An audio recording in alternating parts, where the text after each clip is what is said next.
ಕ್ರಿಸ್ತನಲ್ಲಿ ಪ್ರೀತಿಯುಳ್ಳ ದೇವಜನರೇ, 2024 ಕಳೆದು 2025 ಬಂದಿದೆ. 2025ನೇ ಸೇವೆಯಲ್ಲಿ ನಾವಿದ್ದೇವೆ. ದೇವರು ನಮಗೆ ಸುಂದರವಾದ ಹೊಸ ವರ್ಷವನ್ನು ಅನುಗ್ರಹಿಸಿದ್ದಾನೆ. ಇದು ದೇವರ ಕೃಪೆ. ದೇವರಿಗೆ ಸ್ತೋತ್ರ. 25ನೇ ಇಸವಿ ಹೊಸ ವರ್ಷವನ್ನು ಕಾಣುವಂಥ ಸೌಭಾಗ್ಯ ಕ್ರಿಸ್ತನಲ್ಲಿ ದೇವರು ನಮಗೆ ಅನುಗ್ರಹ ಮಾಡಿದ್ದಾನೆ. ಕಳೆದ ವರ್ಷ ಅನೇಕರನ್ನು ನಾವು ಕಳಕೊಂಡೆವು. ನಾವು ನಮ್ಮನ್ನಾದರೂ ದೇವರು ಸುಕ್ಷೇಮವಾಗಿ, ಆರೋಗ್ಯವಾಗಿ, ನೆಮ್ಮದಿಯಾಗಿ, ಸಮಾಧಾನಕರವಾಗಿ ಇಟ್ಟಿದ್ದಾನೆ. ಮತ್ತು ನಾವು 24ರಿಂದ 25ನೇ ಇಸವಿಯನ್ನು the cross over night service ದೇವರು ಸುಂದರವಾಗಿ ನಮ್ಮನ್ನು ಆರಾಧನೆಯ ಮೂಲಕ, ಸ್ತುತಿಗಳ ಮೂಲಕ, ಕಮ್ಯುನಿಯನ್ ತೆಗೆದುಕೊಂಡು ಸಭೆಯಾಗಿ ಸೇರಿ ಆರಾಧಿಸಿ ನಾವು ಹರ್ಷಿಸಿ ಉಲ್ಲಾಸಿಸುವಂತೆ ದೇವರು ಮಾಡಿದ್ದಾನೆ. ನಿಮಗೆಲ್ಲರಿಗೂ ಈ ಒಂದು ಹೊಸ ವರ್ಷದ ಶುಭಾಶಯಗಳು. ಈ ಹೊಸ ವರ್ಷದಲ್ಲಿ ದೇವರು ನಿಮಗೆ ಆರೋಗ್ಯವನ್ನು, ಆಯುಷ್ಕಾಲವನ್ನು ಅನುಗ್ರಹ ಮಾಡಿ ದೇವ ಮಕ್ಕಳಿಗೆ ಯಾವ ಕೊರತೆ ಇರುವುದಿಲ್ಲ ಎಂಬುದಾಗಿ ಸತ್ಯವೇದದಲ್ಲಿ ಹೇಳಿದ ಹಾಗೆ, ಪ್ರಾಯದ ಸಿಂಹಗಳಾದರೂ ಹೊಟ್ಟೆಗಿಲ್ಲದೆ ಹಸಿದವು, ಕರ್ತನ ಸನ್ನಿಧಿಯಲ್ಲಿ ಬೇಡಿಕೊಳ್ಳುವವನಿಗೆ ಯಾವ ಮೇಲಿಗೂ ಕಡಿಮೆ ಇಲ್ಲ, ಯಾವ ಮೇಲಿಗೂ ಕಡಿಮೆ ಇಲ್ಲ ಎಂಬ ವಾಕ್ಯ. ಮತ್ತು ಅವನು ನನ್ನಲ್ಲಿ ಆಸಕ್ತನಾಗಿರುವುದರಿಂದ ಅವನನ್ನು ನಾನು ಸಂರಕ್ಷಿಸುವೆನು. ಅವನು ನನ್ನ ನಾಮವನ್ನು, ಯೇಸುವಿನ ನಾಮವನ್ನು ಅರಿತವನಾಗಿರುವುದರಿಂದ ಅವನನ್ನು ಉದ್ಧರಿಸುವೆನು ಎಂಬುದಾಗಿ ಕೀರ್ತನೆಗಾರನು ಹೇಳಿದಂಥ ಮಾತು 91ನೇ ಅಧ್ಯಾಯ 14ನೇ ವಚನದಲ್ಲಿ ಇದೆ. ಹಾಗಾಗಿ ದೇವರು ಈ ಒಂದು ವಾಕ್ಯ ನಮಗೆ ಜೀವಿಸುವುದಕ್ಕೆ ಕೊಟ್ಟಿದ್ದಾನೆ. ದೇವರಿಗೆ ಭಯಭಕ್ತಿ ಉಳ್ಳವರಾಗಿ ಯಾರೆಲ್ಲ ನಡೀತಾರೆ ಅವರ ಸುತ್ತಲೂ ದೇವರು ತನ್ನ ದೂತರ ದಂಡಿಳಿಸಿ ಕಾವಲಾಗಿರಿಸುತ್ತಾನೆ. ಹಾಗಾಗಿ ಇನ್ನೊಂದು ಸಾರಿ ನಿಮಗೆಲ್ಲರಿಗೆ ಹೊಸ ವರ್ಷದ ಶುಭಾಶಯವನ್ನು. Wish you happy, blessed and prosperous new year. ದೇವರು ನಿಮ್ಮನ್ನು ಆಶೀರ್ವದಿಸಲಿ. ನಾವು ದೇವರ ವಾಕ್ಯ ಭಾಗಕ್ಕೆ ಹೋಗೋಣ. ಯೋವೇಲನ ಪ್ರವಾದನ ಗ್ರಂಥ 2ನೇ ಅಧ್ಯಾಯ 21ನೇ ವಚನ ಹೇಳ್ತದೆ, ಭೂಮಿಯೇ ಹೆದರಬೇಡ, ಹರ್ಷಿಸು, ಉಲ್ಲಾಸಿಸು, ಯೆಹೋವನು ಮಹತ್ಕಾರ್ಯಗಳನ್ನು ಮಾಡುವನು ಎಂಬುದಾಗಿ.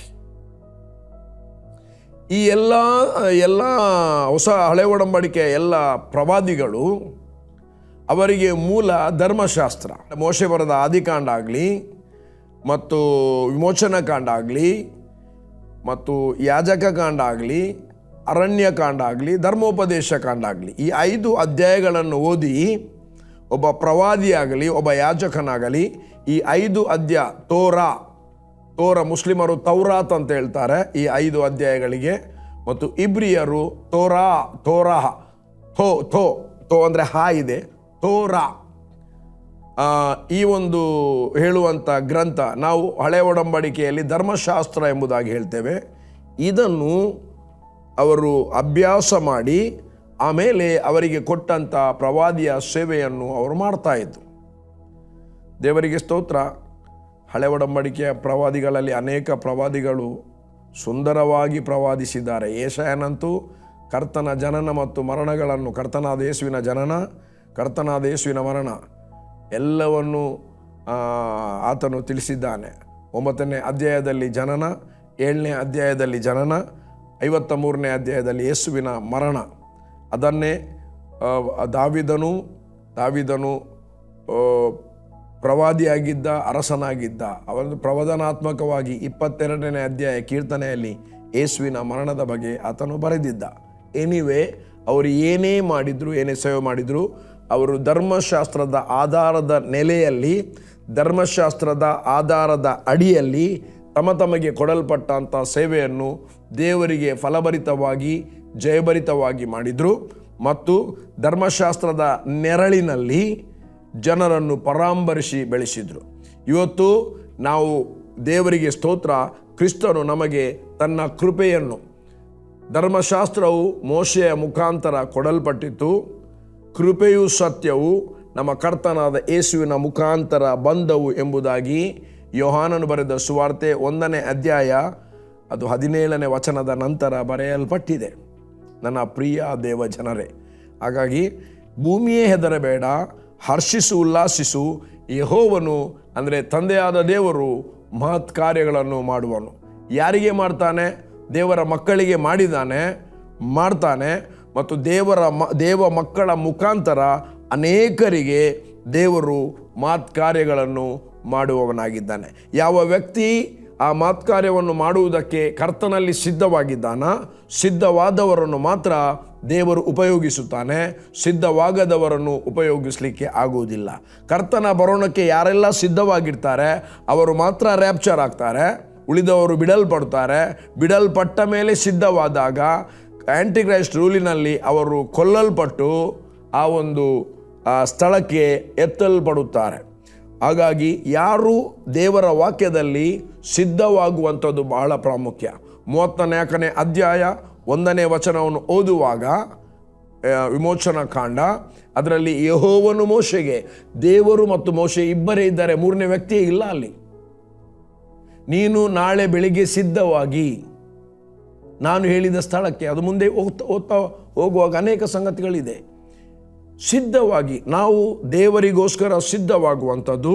ಪ್ರತಿಯೊಬ್ಬ ಒಂದು ಮದುವೆ ಬಂದರೆ ಮದುವೆಗೆ 15 ದಿವಸ 20 ದಿವಸ 1 ತಿಂಗಳ ಮೊದಲೇ ನಾವು ಸಿದ್ಧವಾಗ್ತೇವೆ. ಯಾವುದಾದ್ರೂ ಇಂಟರ್ವ್ಯೂಗೆ ಹೋಗಲಿಕ್ಕಿದ್ರೆ ನಾವು ಸಿದ್ಧವಾಗ್ತೇವೆ. ಕೆಲಸಕ್ಕೆ ಹೋಗುವವರು ಸಿದ್ಧವಾಗ್ತಾರೆ, ಪರೀಕ್ಷೆಗೆ ಹೋಗುವವರು ಶಾಲೆಗೆ ಸಿದ್ಧವಾಗ್ತಾರೆ. ಹಾಗಾದರೆ ನನ್ನ ಪ್ರಿಯ ದೇವ ಜನರೇ, ದೇವರ ವಿಷಯವಾಗಿ ನಮ್ಮ ತೀರ್ಮಾನ ಏನು? ದೇವರ ವಿಷಯವಾಗಿ ನಮ್ಮ ಸಿದ್ಧತೆ ಏನು? ಸಭೆಯ ವಿಷಯವಾಗಿ ನಮ್ಮ ಸಿದ್ಧತೆ ಏನು? ಸಭೆಯ ವಿಷಯವಾಗಿ ನಮ್ಮ ತೀರ್ಮಾನ ಏನು? ಕುಟುಂಬದ ವಿಷಯವಾಗಿ ನಮ್ಮ ಸಿದ್ಧತೆ ಏನು? ಕುಟುಂಬದ ವಿಷಯವಾಗಿ ನಮ್ಮ ತೀರ್ಮಾನ ಏನು? ಒಬ್ಬ ವ್ಯಕ್ತಿ ತೀರ್ಮಾನ ಮಾಡದಿದ್ದರೆ ಅವನಿಗೆ ಸಿದ್ಧ ಆಗಲಿಕ್ಕೆ ಆಗುವುದಿಲ್ಲ. ಒಬ್ಬ ವ್ಯಕ್ತಿ ತೀರ್ಮಾನ ಮಾಡುವುದಾದರೆ ಅವನಿಗೆ ಸಿದ್ಧ ಆಗಲಿಕ್ಕೆ ಆಗ್ತದೆ. ಕಳೆದ ವಾರ 2 ವಾರಗಳ ಹಿಂದೆ ನಾನು ಕ್ರಿಸ್ಮಸ್ನ ಸಂದೇಶ ಕೊಟ್ಟೆ. ಆ ಕ್ರಿಸ್ಮಸ್ನ ಸಂದೇಶದ ನಂತರ ಕಳೆದ ವಾರ ನಾವು ಹೊಸ ವರ್ಷಕ್ಕೆ ಕಾಲಿಡ್ತೇವೆ. ಹೊಸ ವರ್ಷವನ್ನು ದೇವರು ನಮಗೆ ಕೊಡ್ತಾ ಇದ್ದಾನೆ. 24ನೇ ಇಸವಿಯಲ್ಲಿ ನಾವು ಇದ್ದೇವೆ. 25ನೇ ಇಸವಿಗೆ ನಾವು ಹಾದು ಹೋಗ್ತೇವೆ. 25ನೇ ಇಸವಿಯಲ್ಲಿ 365 ದಿವಸಗಳು ನಮಗಿದೆ. ಒಂದೊಂದು ದಿವಸ, ಒಂದೊಂದು ಗಂಟೆ, ಒಂದೊಂದು ನಿಮಿಷ ನಮಗೆ ಅಮೂಲ್ಯವಾದದ್ದು.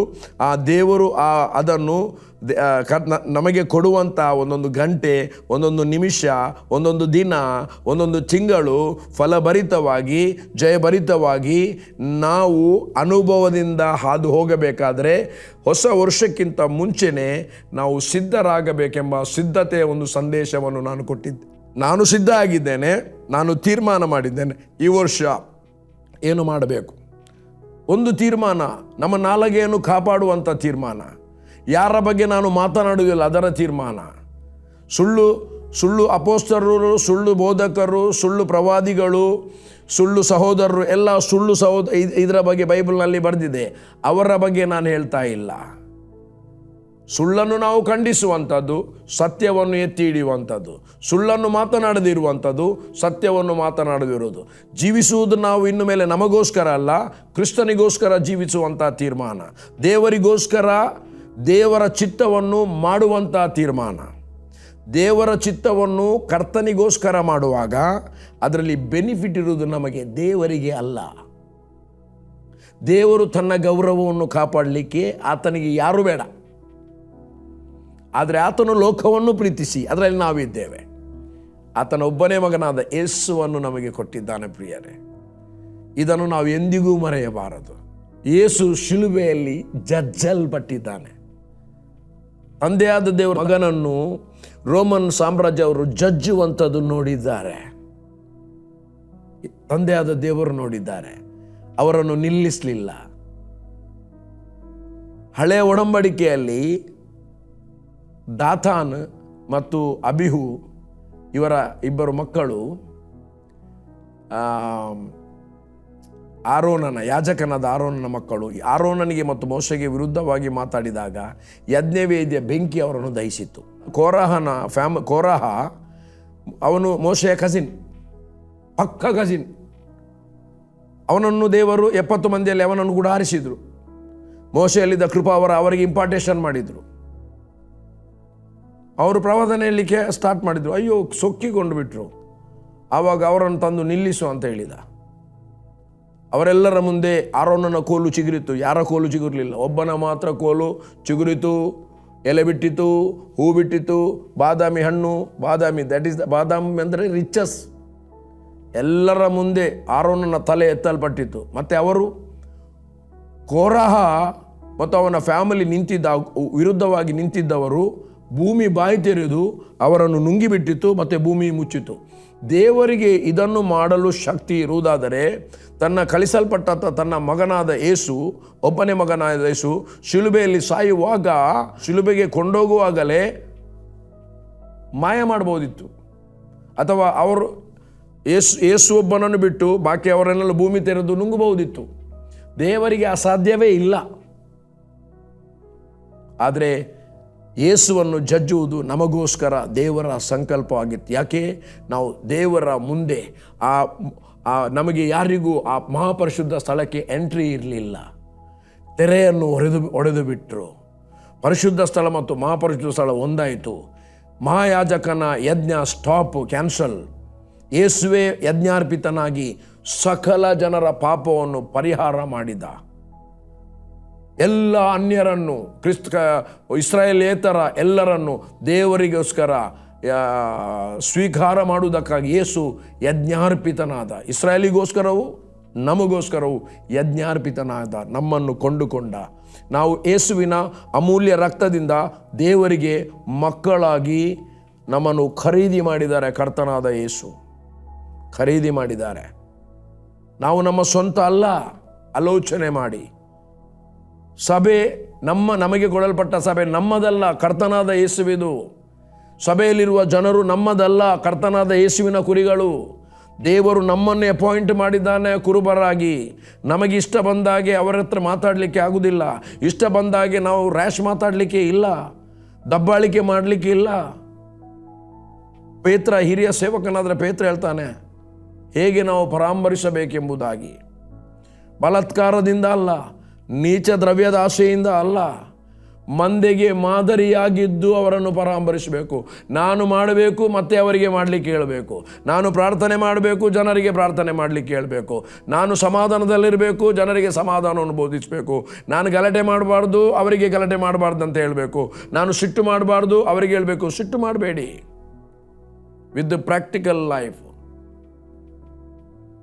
ಪೌಲ ಹೇಳಿದ್ದಾನೆ, ನಮಗೋಸ್ಕರ ನೀವು ಪ್ರಾರ್ಥನೆ ಮಾಡಿ. ನಾನು ಜನರ ಮುಂದೆ ನಿಂತು ಪ್ರಸಂಗ ಮಾಡುವಾಗ ದೇವರು ಸರಿಯಾದ ವಾಕ್ಯಗಳನ್ನು ನನ್ನ ಬಾಯಿಂದ ಹೇಳುವಂತೆ, ನನ್ನ ಬಾಯಿ ತೆರೆದು ನಾನು ರೈಟಾದ ವರ್ಡ್ಗಳನ್ನು ಮಾತನಾಡುವಂತೆ ನೀವು ನನಗೋಸ್ಕರ ಪ್ರಾರ್ಥನೆ ಮಾಡಿ ಎಂದು ಹೇಳಿದ್ದಾನೆ. ನಾವು ಕೂಡ ಹೇಳ್ತೇವೆ, ನಮಗೋಸ್ಕರ ಪ್ರಾರ್ಥನೆ ಮಾಡಿ. ಎಂಥದಕ್ಕೆ? ದೇವರ ಸೇವೆ ಜಯಭರಿತವಾಗಿ ಮಾಡುವುದಕ್ಕಾಗಿ. ನನ್ನ ಪ್ರಿಯ ದೇವ ಜನರೇ, ಆದರೆ ಯೇಸು ಯಾರ ಹತ್ರ ಹೇಳಲಿಲ್ಲ ನನಗೋಸ್ಕರ ಪ್ರೇಯರ್ ಮಾಡಿ. ಯೇಸು ಗೆತ್ಸೆಮನೆ ತೋಟಕ್ಕೆ ಹೋಗುವಾಗ ಅವತ್ತು ಹೇಳಿದ ಶಿಷ್ಯನ ಹತ್ರ, ಶೋಧನೆಗೆ ಒಳಗಾಗದಂತೆ ನೀವು ಪ್ರಾರ್ಥನೆ ಮಾಡಿ. ಅವರು, ಯಾಕಂದರೆ ಯೇಸುವನ್ನು ಹಿಡಿದುಕೊಡುವಾಗ ಇವರಿಗೆ ಶೋಧನೆ ಆಗಬಾರ್ದಲ್ಲ, ಇವರು ಹಿಂಜಾರಿ ಹೋಗಬಾರ್ದಲ್ಲ, ಇವರಾಯ್ತು ಎಲ್ಲ ಮುಗಿಯಿತಂತ ನೆನೆಸಬಾರ್ದಲ್ಲ. ಅದಕ್ಕೆ ನೀವು ಶೋಧನೆಗೆ ಒಳಗಾಗದಂತೆ 1 ಗಂಟೆ ಎಚ್ಚರವಿದ್ದು ಪ್ರಾರ್ಥನೆ ಮಾಡಿರಲಾರಿರಿ, ನನಗೋಸ್ಕರ ಅಂತ ಹೇಳಿಲ್ಲ. ಆತನಿಗೆ ಯಾರು ಕೂಡ ಪ್ರಾರ್ಥನೆ ಮಾಡುವ ಅಗತ್ಯವೇ ಇರಲಿಲ್ಲ ಯೇಸುವಿಗೆ. ಇವತ್ತು ನಮಗೆ ನೆಸೆಸಿಟಿ ಇದೆ. ಜನರ ಪ್ರಾರ್ಥನೆ ನಮಗೆ ನೆಸೆಸಿಟಿ ಇದೆ. ನಿಮ್ಮ ಪ್ರಾರ್ಥನೆ ನನಗೆ ನೆಸೆಸಿಟಿ ಇದೆ. ಯಾಕೆ? ಕರ್ತನ ಬರೋಣದವರೆಗೆ ನಂಬಿಗಸ್ತನಾಗಿ ನಾನು ಸೇವೆ ಮಾಡುವಂತೆ. ಕರ್ತನ ಬರೋಣದವರೆಗೆ ಈ ವರ್ಷ ದೇವರ ವಾಗ್ದಾನದ ವರ್ಷ. ಈ ವಾಗ್ದಾನದ ವರ್ಷದಲ್ಲಿ ಹೇಳುತ್ತಿರುವ ನಾನು ಕರ್ತನಿಗಾಗಿ ಮುನ್ನುಗ್ಗಿ ಓಡುವಂತೆ, ನಿಮ್ಮ ಮುಂದೆ ಮಾತನಾಡುತ್ತಿರುವ ನಾನು ಜಯಭರಿತವಾಗಿ ಫಲಭರಿತವಾಗಿ ದೇವರ ಸೇವೆ ಮಾಡುವಂತೆ ನಿಮ್ಮೆಲ್ಲರ ಪ್ರಾರ್ಥನೆ ನನಗೆ ಅಗತ್ಯ ಇದೆ.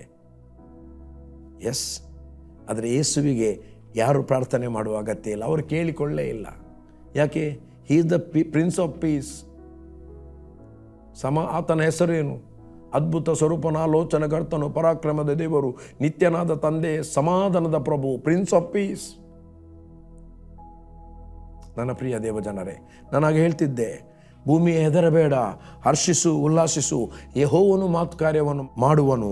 2ನೇ ಅಧ್ಯಾಯ 21ನೇ ವಚನ ಯೋವೆಲ್ಲ. ದೇವರಿಗೆ ನನ್ನ ಮೇಲೆ, ನಿಮ್ಮ ಮೇಲೆ ಬಹಳ ಕಾಳಜಿ ಇದೆ, ಉತ್ಸಾಹ ಇದೆ, excited.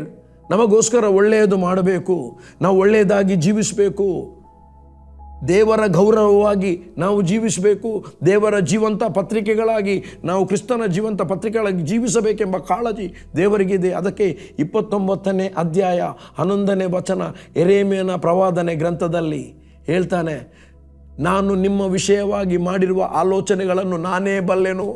I know what thought I made for you. ನನ್ನ ಆಲೋಚನೆ ನಿಮ್ಮ ವಿಷಯವಾಗಿ ಏನೆಂಬುದಾಗಿ ನಾನೇ ಬಲ್ಲೆನು. ಅದು ನಿಮಗೆ ಹಿತಕರವಾದ ಆಲೋಚನೆ, ಅಹಿತಕರವಾದ ಆಲೋಚನೆ ಅಲ್ಲ, ಕೇಡು ಮಾಡುವಂಥದ್ದಲ್ಲ, ಕೇಡಿನಿಂದ ಬಿಡಿಸುವ ಆಲೋಚನೆ, ರೋಗದಲ್ಲಿ ನಿಮ್ಮನ್ನು ದಬ್ಬುವಂತಲ್ಲ, ಆರೋಗ್ಯದಲ್ಲಿ ನಿಮ್ಮನ್ನು ಇರಿಸುವಂಥ ಆಲೋಚನೆ, ಐಶ್ವರ್ಯವಂತರಾಗಿ ಜೀವಿಸಿ ಅನೇಕರಿಗೆ ಸಹಾಯ ಮಾಡಬೇಕು ನಾವು ಎಂಬ ಆಲೋಚನೆ ನಮ್ಮ ವಿಷಯವಾಗಿ ದೇವರಿಗಿದೆ.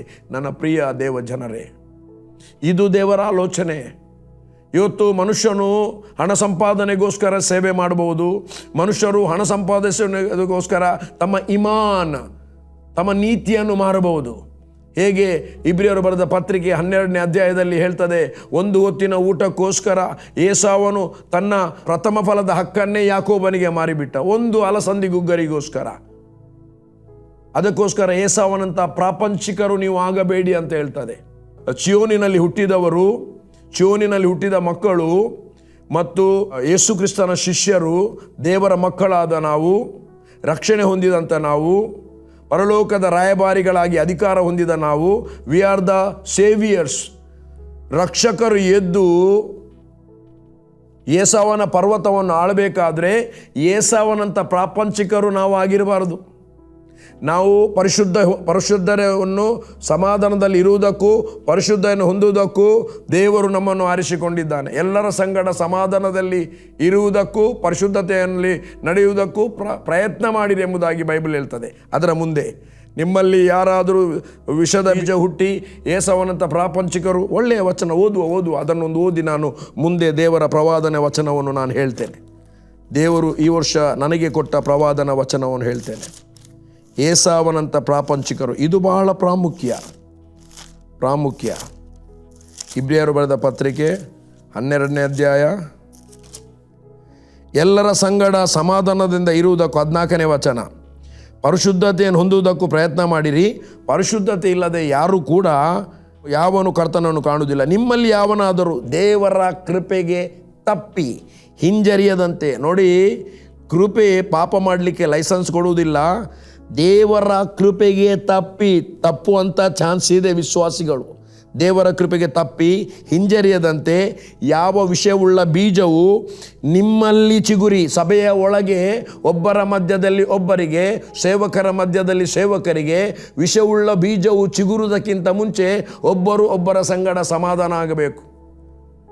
ಪೇತ್ರನು ಹೇಗೆ ಹಿರಿಯ ಸೇವಕನಾಗಿ ತಮ್ಮ ಕೆಳಗೆ ಅಪೋಸ್ತಲನೊಟ್ಟಿಗೆ ಬಲಕೈಯನ್ನು ಕೊಟ್ಟು ನೀವು ಅನ್ಯರ ಬಳಿಗೆ ಹೋಗಿರಿ, ನಾವು ಸುನ್ನತಿಯವರ ಬಳಿಗೆ ಹೋಗುತ್ತೇವೆಂದು ಅವನು ಪೌಲ ಹೇಳ್ತಾನೆ, ಕೇಫನು ನಮಗೆ ಬಲಗೈಯನ್ನು ಕೊಟ್ಟು ನಮ್ಮನ್ನು ಕಳಿಸಿದ ಎಂಬುದಾಗಿ.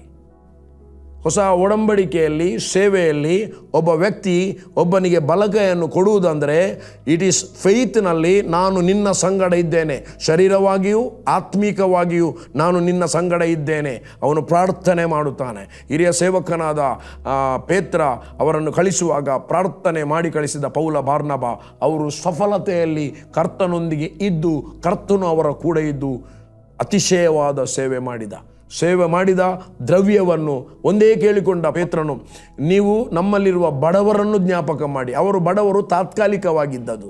ಯಾಕೆಂದರೆ ಅವರು ಇಬ್ರಿಯ ಆ ಮನೆತನವನ್ನು ಬಿಟ್ಟು, ಅವರ ಮನೆಯಲ್ಲಿದ್ದದ್ದು, ಅವರ ಎಲ್ಲ ಸಂಪ್ರದಾಯವನ್ನು ಬಿಟ್ಟು ಬಿಡುವಾಗ ಯೇಸುವನ್ನು ನಂಬಿದಾಗ ಮನೆಯಿಂದ ಹೊರಗೆ ಹಾಕಿದ್ದಾರೆ. ಅವರಿಗೆ ನೆಲೆ ಇಲ್ಲ, ಠಿಕಾಣಿ ಇಲ್ಲ. ಆಗ ಇವರು ಛತ್ರ ಮಾಡಿದರು. ಆ ಛತ್ರದಲ್ಲಿ ವಾಸ. ಎಲ್ಲಿ ತನಕ? ಅವನು ಶಟ್ಲ್ ಆಗುವ ತನಕ. ಅವನು ಶಟ್ಲ್ ಆದ ಮೇಲೆ ಅವನ ರೀತಿ ಬದಲಾಗುತ್ತೆ, ಅವನ ಜೀವಿತ ಬದಲಾಗುತ್ತೆ. ಆದರೆ ಮನೆಯಿಂದ ಹೊರಗೆ ಹಾಕಿದ್ರು, ಯೇಸುವನ್ನು ಅವರು ಬಿಟ್ಟು ಬಿಡಲಿಲ್ಲ. ಪ್ರಿಯರೇ, ಎಂಥ ಒಳ್ಳೆಯ ಸೇವೆ, ಎಂಥ ಒಳ್ಳೆಯ ದೇವರು. ಯಾವ ವಿಷವುಳ್ಳ ಬೇರು ನಿಮ್ಮಲ್ಲಿ ಚಿಗುರಿ ಅಸಮಾಧಾನವನ್ನು ಹುಟ್ಟಿಸಿ ಸಭೆಯವರನ್ನು ಕೆಡಿಸದಂತೆ ಯಾವ ಜಾರನಾಗಲಿ ಏಸಾವನಂಥ ಪ್ರಾಪಂಚಿಕನಾಗಲಿ ನಿಮ್ಮಲ್ಲಿ ಇರದಂತೆ ಜಾಗ್ರತೆಯಿಂದ ನೋಡಿಕೊಳ್ಳಿರಿ. ಅಂಥವನು ಇದ್ದರೆ ಅವನಿಗೋಸ್ಕರ ಪ್ರೇಯರ್ ಮಾಡುವುದು, ಅಂಥವನು ಆ ಒಂದು ವಿಷಯದಲ್ಲಿ ಹೋಗ್ತಾ ಇದ್ದರೆ ಅವನಿಗೋಸ್ಕರ ಪ್ರೇಯರ್ ಮಾಡುವುದು. ಅವನು ತಪ್ಪು ಮಾಡ್ತಿದ್ದಾನೆ, ಇಡೀ ಸಭೆಯಲ್ಲಿ ಡಂಗುರ ಸಾರಿ ಹೇಳಲಿಕ್ಕೆ ನಮಗೆ ಅಧಿಕಾರ ಕೊಡಲಿಲ್ಲ, ಅದಕ್ಕೆ ಬದಲಾಗಿ 10 ನಿಮಿಷ ಒಬ್ಬೊಬ್ಬರ ಹತ್ರ ಅವನ ವಿಷಯ ಮಾತನಾಡೋದಕ್ಕಿಂತ 5 ನಿಮಿಷ ಅವನಿಗೋಸ್ಕರ ಎವ್ರಿ ಡೇ ಅವನು ಕ್ರಮಕ್ಕೆ ಬರುವ ತನಕ ನಾವು ಪ್ರಾರ್ಥನೆ ಮಾಡಿದರೆ ಆ ಒಂದು ಸಹೋದರನ ನಾವು ಸಂಪಾದಿಸಿದೆವು. ಸೇವೆ ನನ್ನದಲ್ಲ, ಸೇವೆ ದೇವರದು. ನಾನು ನನ್ನದಲ್ಲ, ನಾನು ಕರ್ತನದ್ದು. ಹಾಗಾಗಿ ಕರ್ತನಿಗಾಗಿ ಉರಿದು ಪ್ರಕಾಶಿಸುವ ಈ ವರ್ಷ. ಮುಂದೆ ಹೇಳ್ತದೆ, ಆ ಏಸವನು ಒಂದೇ ಒಂದು ಊಟಕ್ಕೋಸ್ಕರ ತನ್ನ ಚೊಚ್ಚಲತನದ ಹಕ್ಕನ್ನು ಮಾರಿಬಿಟ್ಟನು. ನಾವು ಕ್ರಿಸ್ತನಲ್ಲಿ ದೇವರಿಗೆ ಪ್ರಥಮ ಫಲವಾಗಿದ್ದೇವೆ, ಪ್ರಥಮ ಫಲವಾಗಿ ಹುಟ್ಟಿದ್ದೇವೆ. ಸೊ ನಾನು ಒಂದು ವಚನವನ್ನು ಓದ್ತೇನೆ. ನಾನು ಯಾಕೆ ಆಗ ಭೂಮಿയെ ಹರ್ಷಿಸು ಉಲ್ಲಾಸಿಸು ಯೆಹೋವನು ಮಾತ್ಕಾರ್ಯವನ್ನು ಮಾಡುತ್ತಾನೆ. ಇಲ್ಲಿ 34ನೇ ಅಧ್ಯಾಯದಲ್ಲಿ 10ನೇ ವಚನದಲ್ಲಿ ಮೋಶೆ ಹೇಳ್ತಾನೆ, ಯೆಹೋವನು ಹೇಳಿದ್ದೇನೆಂದರೆ, ಇದು ಬಹಳ ಪ್ರಾಮುಖ್ಯ. ಮೋಶೆ ಹೇಳ್ತಾನೆ, ಯೆಹೋವನು ಹೇಳಿದ್ದೇನೆಂದರೆ ದೇವರು ಅವನ ಹತ್ರ ಹೇಳಿದ, ಮುಖಾಮುಖಿಯಾಗಿ ಮಾತಾಡ್ತಾ ಇದ್ದ. ಮುಖಾಮುಖಿ ಬೈಬಲಲ್ಲಿ ಬರೆಯಲ್ಪಟ್ಟಿದೆ, ನಿಮ್ಮಲ್ಲಿ ಅವನಾದರೂ ಪ್ರವಾದಿ ಇದ್ದರೆ ನಾನು ಅವರಿಗೆ ಸ್ವಪ್ನದಲ್ಲಿ ಮಾತನಾಡ್ತೇನೆ. ಮೋಶೆ ಅಂಥವನಲ್ಲ, ನಾನು ಮೋಶೆಯೊಂದಿಗೆ ಮುಖಾಮುಖಿಯಾಗಿ ಮಾತನಾಡ್ತೇನೆ, ಫೇಸ್ ಟು ಫೇಸ್ ನಾನು ಮೋಶೆಯೊಂದಿಗೆ ಮಾತನಾಡ್ತೇನೆ. What a wonderful wonderful scene, scenario. ಎಂಥ ಒಂದು ದೃಶ್ಯ ಅದು, ದೇವರು ಮೋಶೆ ಹತ್ರ ಮಾತನಾಡುವಂಥದ್ದು. ಹೇಳಿದ್ದೇನೆಂದರೆ ನಮಗೆ ಕನ್ಫರ್ಮ್ ಇರಬೇಕು, ಇದು ದೇವರ ಮಾತು ಎಂಬುದಾಗಿ. ನಾನು ಒಂದು ನಿಬಂಧನೆಯನ್ನು ಸ್ಥಾಪಿಸುತ್ತೇನೆ, ನಾನು ನಿಮ್ಮೊಂದಿಗೆ ಒಂದು ಕವನೆಂಟ್, ನಾನು ನಿಮ್ಮೊಂದಿಗೆ ಒಂದು ಒಡಂಬಡಿಕೆ, ನಾನು ನಿಮಗೊಂದಿಗೆ ಎಗ್ರಿಮೆಂಟ್ ಮಾಡುತ್ತೇನೆ. ದೇವರು ಎಗ್ರಿಮೆಂಟ್ ಮಾಡ್ತಿದ್ದಾನೆ, ದೇವರು ಜನರೊಂದಿಗೆ ಕವನೆಂಟ್ ಮಾಡ್ತಾ ಇದ್ದಾನೆ, ದೇವರೊಂದು ನಿಬಂಧನೆಯನ್ನು ಮಾಡ್ತಾನೆ. ಯೋಬನು ಆತನ ಗ್ರಂಥದಲ್ಲಿ 31ನೇ ಅಧ್ಯಾಯ 1ನೇ ವಚನದಲ್ಲಿ ಹೇಳ್ತಾನೆ, ನಾನು ನನ್ನ ಕಣ್ಣಿನೊಡನೆ ನಿಬಂಧನೆಯನ್ನು ಮಾಡಿಕೊಂಡಿದ್ದೇನೆ, ಕಣ್ಣಿನೊಡನೆ ನಿಬಂಧನೆಯನ್ನು ಮಾಡಿಕೊಂಡಿದ್ದೇನೆ, ಒಡಂಬಡಿಕೆ ಮಾಡಿಕೊಂಡಿದ್ದೇನೆ. ಏನು? ನಾನು ಯುವತಿಯ ಮೇಲೆ ಕಣ್ಣಿಡುವುದೇ ಇಲ್ಲ ಅಂತ, ಬೇರೆ ದೃಷ್ಟಿ ಇಟ್ಟು ನೋಡುವುದೇ ಇಲ್ಲ. ನಾನು ನನ್ನ ಕಣ್ಣಿನೊಡನೆ ನಿಬಂಧನೆ ಮಾಡಿದ್ದೇನೆ, ಯುವತಿಯ ಮೇಲೆ ಹೇಗೆ ಕಣ್ಣಿಟ್ಟೇನು? ಒಂದು ಒಡಂಬಡಿಕೆ. ಈಗ ದೇವರು ಹೇಳ್ತಿದ್ದಾರೆ, ದೇವರು ಒಡಂಬಡಿಕೆಯನ್ನು, ಇದು ಹಳೆಯ ಒಡಂಬಡಿಕೆಯನ್ನು ಮಾಡಿದರೆ ದೇವರು ಹಿಂದೆ ತೆಗೆಯುವುದಿಲ್ಲ, ದೇವರು ಮೋಸ ಮಾಡುವುದಿಲ್ಲ. ಆತನ ಮೋಸ ಎಂಬುದು ಆತನಲ್ಲಿ ಇಲ್ಲವೇ ಇಲ್ಲ, ಆ ಪದವೇ ಆತನ ಡಿಕ್ಷನರಿಯಲ್ಲಿ ಇಲ್ಲ. ಆತನು ಜೀವಿಸುವ ದೇವರು, ಆತನ ಜೀವಿತದಲ್ಲಿ ಮೋಸ ಮಾಡುವಂಥ ಸಿಸ್ಟಮೇ ಇಲ್ಲ, ಸುಳ್ಳೇ ಇಲ್ಲ, ಸತ್ಯವೇ ಇರುವುದು. ನಾನು ನಿಮ್ಮೊಟ್ಟಿಗೆ ನಿಬಂಧನೆಯನ್ನು ಸ್ಥಾಪಿಸ್ತೇನೆ, ಕೇಳು. ಕಿವಿ ಕೊಟ್ಟಿದ್ದಾರೆ ದೇವರು, ನಾವು ಕೇಳುವಂಥದ್ದು. ಏನು ಹೇಳ್ತಾ ಇದ್ದಾನೆ ಅದಕ್ಕೆ ನಾನು ಯಾವಾಗಲೂ ಒಂದು ಪ್ರಾರ್ಥನೆ ಮಾಡ್ತೇನೆ, ಸ್ವಾಮಿ ನೀನು ಏನು ಹೇಳ್ತೀಯ ಅದನ್ನು ನಾನು ಕೇಳ್ತೇನೆ, ಎಲ್ಲಿಗೆ ಹೋಗ್ಲಿಕ್ಕೆ ಹೇಳ್ತೀಯ ಅಲ್ಲಿಗೆ ನಾನು ಹೋಗ್ತೇನೆ, ಯಾರ ಮನೆಗೆ ನೀನು ಕಳಿಸ್ತೀಯ ಅಲ್ಲಿಗೆ ನಾನು ಹೋಗ್ತೇನೆ, ಏನು ಮಾಡಬೇಕೆಂದು ಹೇಳ್ತೀಯ ನೀನು ಅದನ್ನು ನಾನು ಮಾಡ್ತೇನೆ. ಈ ವರ್ಷ ಪಕ್ಕಾ ನಾನು ದೇವರೊಂದಿಗೆ ತೀರ್ಮಾನ ಮಾಡಿಬಿಟ್ಟೆ. ನಾನು 3 ವರ್ಷಗಳ ಹಿಂದೆ 31st ನೈಟ್ 1ನೇ ತಾರೀಕಿಗೆ ದೇವರ ಹತ್ರ ಒಂದು ಪ್ರೇಯರ್ ಮಾಡಿದೆ. ಸ್ವಾಮಿ, ಈ ವರ್ಷ 52 ವಾರ ಇದೆ, 52 ವಾರದಲ್ಲಿ ನಾನು ಹೋಗ್ತಿರುವ ಸಭೆಗೇ ಹೋಗ್ತೇನೆ, ಬೇರೆ ನಾನು ಎಲ್ಲಿಗೂ ಹೋಗುವುದಿಲ್ಲ, ತುಂಬ ಮಂದಿ ಕರೀತಾರೆ ಅಂತ. ದೇವರಿಗೆ ಸ್ತೋತ್ರ, ಯಾರು ಕರೀಲಿಲ್ಲ, ಕರೆಯುವುದೇ ಸ್ಟಾಪ್ ಮಾಡಿದರು. ನನಗೆ ಅದು ನೆನಪಿತ್ತು, ಇಲ್ಲದ್ರೆ ನಾನು ಯಾಕೆಪ್ಪ ಇವರು ಕರೀತಾ ಇಲ್ಲ ಅಂತ. ಅದರ ನೆಕ್ಸ್ಟ್ ಇಯರ್, ಸ್ವಾಮಿ ಈ ವರ್ಷ ನಾನು ಹೋಗ್ತೇನೆ. ಕುಂದಾಪುರದಿಂದ 1ನೇ ತಾರೀಕಿಗೆ ನನಗೆ ಫೋನ್, ಪಾಸ್ಟರ್ ನಾಳ್ದು ಫ್ರೈಡೇ ನೀವು ಬರಬೇಕು, ಬರ್ತೀರಾ? ಖಂಡಿತ ಬರ್ತೇನೆ, ಈ ವರ್ಷ ಬರ್ತೇನೆ ಅಂತ ಹೇಳಿದೆ. ಅಲ್ಲಿಂದ ಸ್ಟಾರ್ಟ್ ಆಯಿತು ಪ್ರಯಾಣ. See how beautiful our God. Okay, ನಾನು ನಿಬಂಧನೆ ಸ್ಥಾಪಿಸ್ತೇನೆ, ಕೇಳು. ಲೋಕದಲ್ಲಿ ಎಲ್ಲಿಯೂ ಯಾವ ಜನಾಂಗದಲ್ಲಿಯಾದರೂ ನಡೆಯದಂಥ ಮಾತ್ಕಾರ್ಯಗಳನ್ನು ನಿನ್ನ ಜನರೆಲ್ಲ ನೋಡುವಂತೆ ನಡೆಸುವೆನು. ಲೋಕದಲ್ಲಿ ದೇವರ ಮಕ್ಕಳ ವಿಷಯದಲ್ಲಿ ದೇವರು ಮಾತನಾಡ್ತಿದ್ದಾನೆ. ಲೋಕದಲ್ಲಿ ಯಾರಲ್ಲಿಯೂ ಎಲ್ಲಿಯೂ ನಡೆಯದಂಥ ಕಾರ್ಯಗಳನ್ನು ನಿನ್ನ ಜನರಲ್ಲಿ ನೋಡುವಂತೆ ನಡೆಸುವನು. ನಿಮ್ಮ ಸುತ್ತಮುತ್ತಲಿರುವ ಎಲ್ಲ ಜನರು ಯೆಹೋವನು ಮಾಡುವ ಮಾತ್ಕಾರ್ಯವನ್ನು ನೋಡುವರು. ನಿಮ್ಮ ಕುಟುಂಬದಲ್ಲಿ, ನಿಮ್ಮ ಸಭೆಯಲ್ಲಿ, ನಿಮ್ಮ ವೈಯಕ್ತಿಕ ಜೀವಿತದಲ್ಲಿ ದೇವರು ನಿಮಗೆ ಮಾಡುವ ಮಾತ್ಕಾರ್ಯಗಳನ್ನು ಇಡೀ ಜನರು, ನಿಮ್ಮನ್ನು ದೂಷಿಸಿದವರು, ನಿಮ್ಮನ್ನು ಕಡೆಗಣಿಸಿದವರು, ನಿಮ್ಮ ವಿರುದ್ಧವಾಗಿ ಮಾತನಾಡಿದವರು ಎಲ್ಲರೂ ನಿಮಗೆ ದೇವರು ಮಾಡುವ ಮಾತ್ಕಾರ್ಯಗಳನ್ನು ಅವರು ನೋಡುತ್ತಾರೆ, ನೀವು ಅನುಭವಿಸುತ್ತೀರಿ. ಮತ್ತು ಕೊನೆಯದಲ್ಲಿ ಹೇಳ್ತದೆ, ನಾನು ನಿಮ್ಮ ವಿಷಯದಲ್ಲಿ ಮಾಡಬೇಕೆಂದಿರುವಂಥದ್ದು ಭಯಂಕರವಾದದ್ದು. ದೇವರೇ ಹೇಳ್ತಿದ್ದಾನೆ ಭಯಂಕರ. ದೇವರಿಗೆ ಅದು ಭಯಂಕರವಾಗಿ ನಮಗೆ ಮಾಡುವಂಥದ್ದನ್ನು ಅರ್ಥ ಆದರೆ ಅದು ನಮಗೆ ಎಷ್ಟು ಭಯಂಕರವಾಗಿರ್ಬೋದು. ನಮ್ಮ 1000 ವರ್ಷ ದೇವರಿಗೆ 1 ದಿನ. ಹಾಗಾದರೆ ದೇವರು ಭಯಂಕರ ಅಂತ ಹೇಳುವುದಾದರೆ ನಮಗೆ ಆತನು ಮಾಡುವ ಭಯಂಕರವಾದ ಆ ಒಂದು ಸಂಗತಿ, ಆ ವಿಷಯ ಎಷ್ಟು ಆಗಿರ್ಬೋದು, ಇದನ್ನು ನಾನು 100% ನಂಬಿದ್ದೇನೆ. ಈ ವರ್ಷ ದೇವರು ಭಯಂಕರವಾದ ಕಾರ್ಯಗಳನ್ನು ನನ್ನ ಜೀವಿತದಲ್ಲಿ, ನನ್ನ ಮಕ್ಕಳ ಜೀವಿತದಲ್ಲಿ, ನನ್ನ ಕುಟುಂಬದ ಜೀವಿತದಲ್ಲಿ, ಎಲ್ಲ ಸಭೆಯಲ್ಲಿ ನಂಬುವಾರ ಯಾರು ಈ ಮಾತನ್ನು ನಂಬುತ್ತಾರಾ ಆ ಸಭೆಗಳಲ್ಲಿ ದೇವರು ಈ ಕಾರ್ಯವನ್ನು ಮಾಡಿಯೇ ಮಾಡ್ತಾನೆ. ಈ ಕಾರ್ಯ ಅವರ ಜೀವಿತದಲ್ಲಿ ನೆರವೇರುತ್ತದೆ. ಹೇಳಿದಿರುವವನು ಸುಳ್ಳುಗಾರನಲ್ಲ, ಆತನು ನೀತಿವಂತನು, ಆತನು ಸತ್ಯವಂತನು, ಆತನು ಸರ್ವಶಕ್ತನು, ಆತನು ಸರ್ವತ್ರಾಣಿ, ಸರ್ವವಲ್ಲಭ, ಎಲ್ಲವೂ ಆತನಾಗಿದ್ದಾನೆ. ಆತನು ಹೇಳಿದ್ದಾನೆ, ಕೇಳು ಎಂಬುದಾಗಿ ಹೇಳಿದ್ದಾನೆ. ನಾವು ಅದನ್ನು ಕೇಳುವ, ನಂಬುವ. ದೇವರು ಮಾಡುವಂಥ ಕಾರ್ಯವನ್ನು ನಿಮ್ಮನ್ನು ದೂಷಿಸಿದವರು, ಹೀಯಾಳಿಸಿದವರು, ನಿಮ್ಮ ವಿಷಯದಲ್ಲಿ ಮತ್ಸರ ಮಾಡಿದವರು ಎಲ್ಲರೂ ಕಣ್ಣಾರೆ ನೋಡ್ತಾರೆ. ನೀವು ಅನುಭವಿಸ್ತೀರಿ, ಅವರು ಅನುಭವಿಸುವುದಿಲ್ಲ. ಎಲ್ಲ ಸಭೆ ತಾರತಮ್ಯ, ದೇವರಿಗೆ ಅಧೀನವಾಗಿ ನಡೆಯುವಂಥ ಸಭೆ ಉನ್ನತಿಗೆ ಹೋಗ್ತದೆ. ದೇವರ ವಾಕ್ಯವನ್ನು ಅಲ್ಲಗಳೆಯುವ ಸಭೆ ಇದ್ದಲ್ಲಿಯೇ ಇರ್ತದೆ.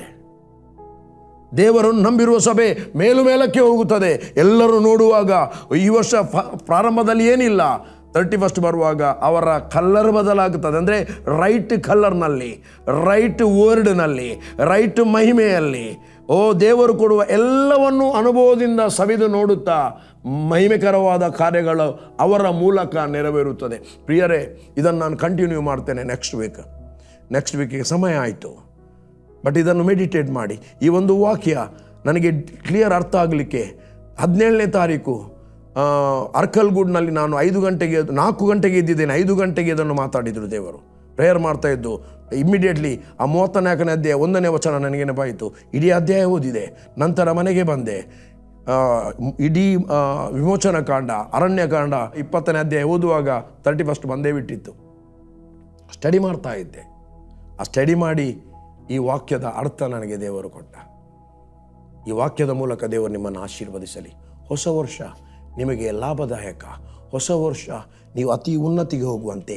ಯಾರು ಯಾವ ರೋಗದಲ್ಲಿ ಮಲಗದೆ, ರೋಗಿಗಳೆಲ್ಲವೂ ಕ್ರಿಸ್ತನ ರಕ್ತದ ಮೂಲಕ ಸ್ವಸ್ಥರಾಗಿ, ಆತನ ಗಾಯದ ಮೂಲಕ ಸ್ವಸ್ಥರಾಗಿ ಅನೇಕ ಕಾರ್ಯಗಳನ್ನು ಕ್ರಿಸ್ತನಿಗೋಸ್ಕರ ಮಾಡುವವರಾಗಿರುತ್ತೀರಿ. ಮಾಡಬೇಕು ಎಂಬುದಾಗಿ ದೇವರು ನಿಮ್ಮ ಮೂಲಕ ಅನೇಕ ಕಾರ್ಯಗಳನ್ನು ಮಾಡಲೆಂಬುದಾಗಿ ನಾನು ದೇವರಲ್ಲಿ ಪ್ರಾರ್ಥಿಸಿದ್ದೇನೆ. ತಂದೆಯಾದ ದೇವರೇ, ಈ ಹೊಸ ವರ್ಷ ಇವರ ಜೀವಿತದಲ್ಲಿ ಅನೇಕ ಹೊಸ ಕಾರ್ಯಗಳು ಉಂಟಾಗಲಿ, ಸಮಾಧಾನದಲ್ಲಿ ನಡೆಸಲ್ಪಡಲಿ. ವಕ್ರ ಬುದ್ಧಿ ಮಕ್ಕಳಲ್ಲಿರುವಂಥ ಎಲ್ಲ ವಕ್ರತೆ ಹೋಗಿ ಅವರಿಗೆ ದೇವರ ಮೇಲಿನ ಪ್ರೀತಿಯು ಹೆಚ್ಚಾಗಲಿ. ಕೊಳ್ಳೆಯಾಗಿ ಸಂಪಾದನೆ ಮಾಡಲಿ. ಎಲ್ಲ ಕೊರತೆಗಳು ನೀಗಿಸಲ್ಪಡಲಿ.